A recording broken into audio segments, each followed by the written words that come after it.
A sexta reportagem mais vista do ano de 2024 mostrou um casal que não queria um casamento convencional, ao menos não nos dias de hoje. Eles preferiram tudo à moda antiga. Vamos rever?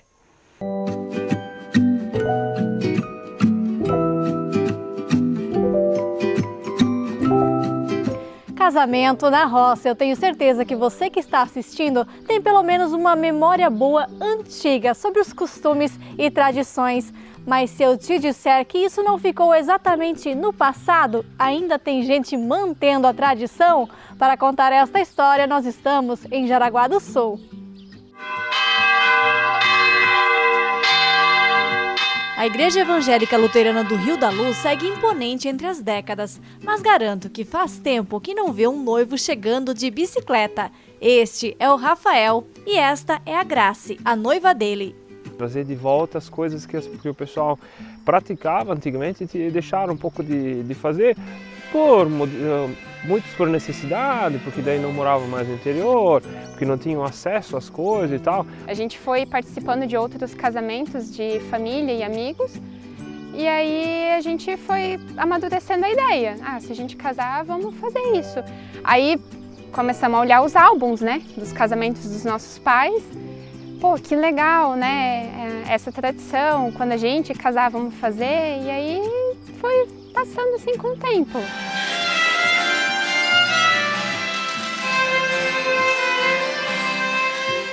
Mas antes de falar da festa em si, vamos conhecer quem são estes dois jovens. Filhos e netos de descendentes de imigrantes alemães se criaram aqui mesmo na comunidade. Meus pais são moradores do Rio da Luz, bairro aqui de Jaraguá. A minha mãe é do Rio da Luz primeiro, meu pai é do Rio da Luz Vitória. São casados há 28 anos. E a gente acabou se conhecendo assim numa festa de aniversário de uma amiga que a gente tem em comum. Ele falador, né, carismático, enfim, a gente saía e tal, dando voltas pelo interior. Ele já sempre com essa pegada mais rural. Eu até então não era tão ativa, mas né, fui comprando a ideia junto com ele. E aí foi engatando o namoro, né? E quando surgiu a ideia do casamento, os dois logo chegaram a um consenso. Não queriam uma festa moderna, por assim dizer. E em uma boa celebração na roça, não poderia faltar a Schlachfest, o dia de carnear os bichos, criados especificamente para o casamento. Patos e marrecos e o porco. Como antigamente os abates dos animais eram feitos na sexta-feira, pelos vizinhos, vizinhas e por todo mundo que mora perto, os parentes que pudessem vir para ter alimento na festa, né? Então daí a gente fez com um pouco mais de antecedência, a gente juntou o pessoal que estava livre e fizemos o abate dos frangos e do porco. Foram 80 frangos e mais um porco de quase 200 quilos. A minha mãe super ajudando sempre, a minha sogra também. Fizemos a alimentação do pessoal que ia trabalhar na Schlachtfest, que daí teve cuca, bolo, pão, tudo que podia ter.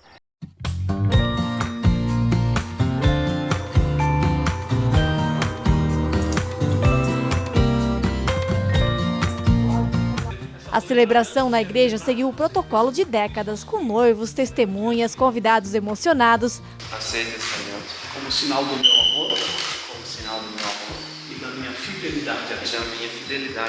Mas foi na saída da igreja que teve mais um detalhe à moda antiga. Todos foram andando até o salão. Na época se tinha o costume de parar em um bar. Aqui foi adaptado para um churrasco em cima de uma ponte histórica.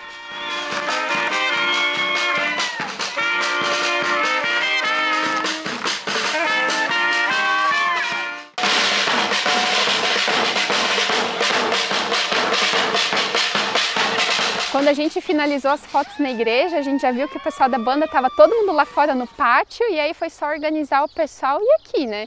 As daminhas se reuniram, andaram de mãos dadas da igreja até no salão, foram na frente, foram agitando, foram batendo palma. Teve só as testemunhas, os nossos pais e nós e a banda.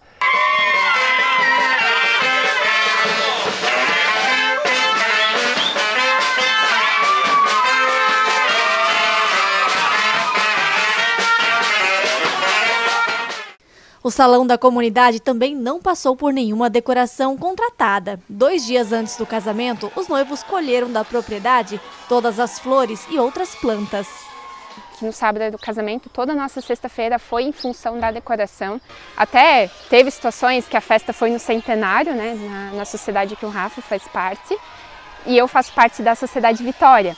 Então a gente acabou emprestando coisas aí de uma sociedade para outra para a gente conseguir ter a quantidade que a gente precisava para poder fazer a festa, né? Tem umas folhas de palmeira grande que a gente utilizou também, que faz parte a questão dos bambu nas entradas e na parte interna, flores, o que tinha de flor no mato, assim a gente foi juntando, sabe, para botar na decoração. Teve ali a situação da oma do Rafa, que acabou emprestando móveis antigos dela, louças antigas, né, na cristaleira.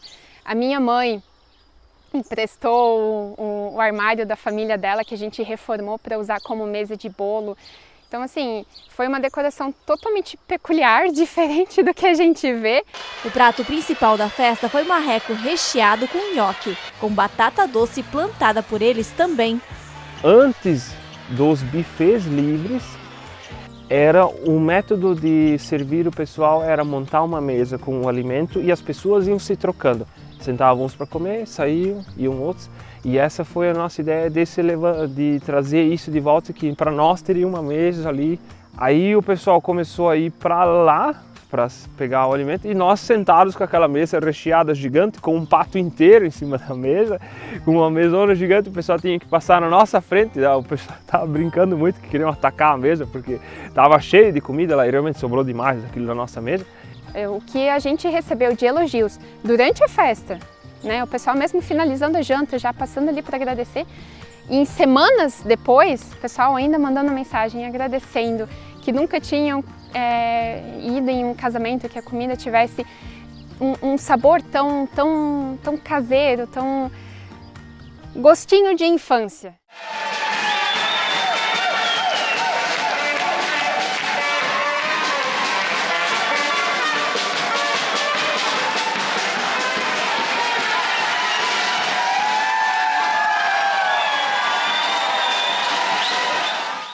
E é claro que depois da janta veio a dança, bandinha alemã, onde um dos padrinhos era também cantor.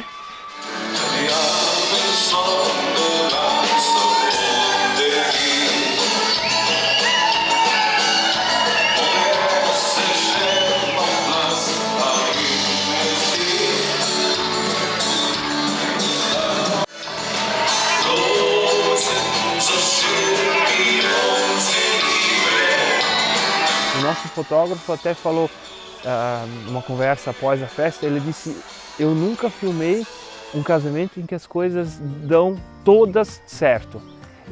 Só que nós, aí no pensar o porquê, a gente descobriu que é porque nada era ensaiado. Tudo era natural, tudo foi acontecendo porque isso estava no coração de todo mundo, sabe? É da memória de todo mundo.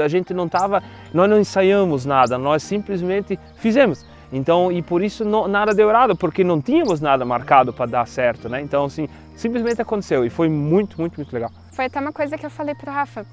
Quando a gente entrou no salão, que foi a nossa entrada, que o pessoal estava ali de pé, batendo palma, e a gente entrou, que o rapaz da banda chamou pelos noivos, não existe palavras nesse mundo para descrever a emoção que tomou conta de tu poder parar e realmente olhar, caramba, tá acontecendo.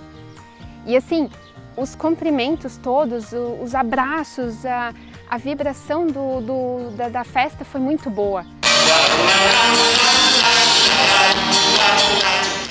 Entre as tradições mantidas está também o convite de casa em casa para participar do casamento. Os registros indicam que foi uma noite que passou rápido, de muita celebração.